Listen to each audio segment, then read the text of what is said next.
প্রিয় দর্শক শ্রোতা, আজ বুধবার 6 আগস্ট 2025 খ্রিস্টাব্দ 11 সফর 1447 হিজরি 22 শ্রাবণ 1432 বাংলা।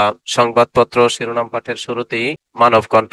মানবকণ্ঠ সহ আজকে সকল দৈনিকে শিরোনাম করা হয়েছে ফেব্রুয়ারিতে নির্বাচন, ভোট হবে দেশের ইতিহাসে স্মরণীয়, জাতির উদ্দেশ্যে ভাষণ প্রধান উপদেষ্টার। আনুষ্ঠানিক প্রস্তুতি শুরু করবে অন্তর্বর্তীকালীন সরকার, চিঠি দেওয়া হবে ইসিকে, অর্থনীতি ঘুরে দাঁড়িয়েছে, এখন দ্রুত গতিতে এগিয়ে যাওয়ার পালা। জুলাই গণ অভ্যুত্থানের বর্ষপূর্তি উপলক্ষে গতকাল জাতীয় সংসদ ভবনের দক্ষিণ প্লাজায় আয়োজিত অনুষ্ঠানে জুলাই ঘোষণাপত্র পাঠ করেন ডক্টর মোহাম্মদ ইউনূস। আগামী সরকারের মন্ত্রীদের জন্য নতুন গাড়ি কেনার উদ্যোগ, বাসা খোঁজা হচ্ছে মন্ত্রীদের জন্য। প্রশাসনিক প্রক্রিয়া শেষে অর্থনৈতিক বিষয় সংক্রান্ত উপদেষ্টা কমিটি ও পরে ক্রয় সংক্রান্ত উপদেষ্টা কমিটির অনুমোদন শেষে এসব গাড়ি কিনতে সময় লাগবে, তাই এখন থেকেই প্রস্তুতি। রমজানের আগেই ভোট সারতে প্রস্তুত ইসি। বৈষম্যহীন ও মূল্যবোধ সম্পন্ন রাষ্ট্র ব্যবস্থা প্রতিষ্ঠার প্রত্যয়, জুলাই ঘোষণাপত্র। রাষ্ট্রীয় সাংবিধানিক স্বীকৃতি পাবে জুলাই গণ অভ্যুত্থান, শহীদরা জাতীয় বীর, আইনি সুরক্ষা পাবেন আহত যোদ্ধারা। বৈষম্যহীন দেশ গড়ার প্রত্যয়, জুলাই গণ অভ্যুত্থান দিবস আজ।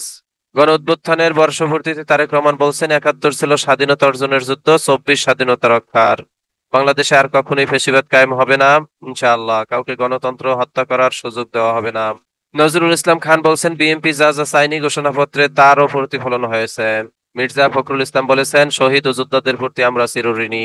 জাবিতে জুলাই বিরোধী 64 শিক্ষার্থী বহিষ্কার, সনদ বাতিল 73 জনের। মানিক মিয়া এভিনিউ গ্যাস বেলুন বিস্ফোরণে অন্তত 11 জন আহত। পিটার হাসের সঙ্গে এনসিপি নেতাদের বৈঠকের গুঞ্জন। নাসিরউদ্দিন বললেন, ব্যক্তিগত কাজে আসছি। জনতার আদালতে শেখ হাসিনার প্রতি কি ফাঁসি। দুঃস্বপ্নের 80 বছর ভয়াবহ হিরোশিমা দিবস আজ। 1945 সালের 6 আগস্ট মার্কিন যুক্তরাষ্ট্র হিরোশিমা শহরে প্রথম পারমাণবিক বোমা নিক্ষেপ করে। এতে ওই দেশের আনুমানিক 39% জনসংখ্যা নিশ্চিহ্ন হয়ে যায়। এই ছিল মানবকণ্ঠের শিরোনাম। এবারে সময়ের আলো। সময়ের আলো শিরোনাম করেছে ফেব্রুয়ারিতে জাতীয় নির্বাচন, জাতির উদ্দেশ্যে প্রধান উপদেষ্টার ভাষণ। ফ্যাসিবাদ মুক্ত দেশ গড়ার প্রত্যয়, গণঅভ্যুত্থানের 1 বছর, নির্বাচন কমিশন প্রস্তুত, ডিসেম্বরে তফসিল ঘোষণা, রোডম্যাপকে স্বাগত জানালো বিএনপি। সংবিধানের তফসিলে সন্নিবেশিত থাকবে জুলাই ঘোষণাপত্র, ঐতিহাসিক জুলাই ঘোষণাপত্র পাঠ প্রধান উপদেষ্টার। বিশ্লেষণ করবে বিএনপি, হতাশ জামাত, স্বাগত জানালো এনসিপি। কথায় কথায় বাংলা ছাড়, বাংলা কি তোর বাপদাদার। মানিক মে এভিনিউয়ে জনতার ঢল, মুখে 24-এর স্লোগান।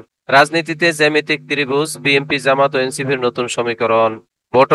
ভোটের হাওয়া, ত্রয়োদশ সংসদ নির্বাচন।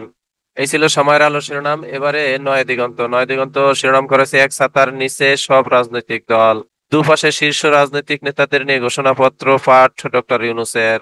ফেব্রুয়ারিতেই নির্বাচন, জাতির উদ্দেশ্যে ভাষণে প্রধান উপদেষ্টা বলছেন।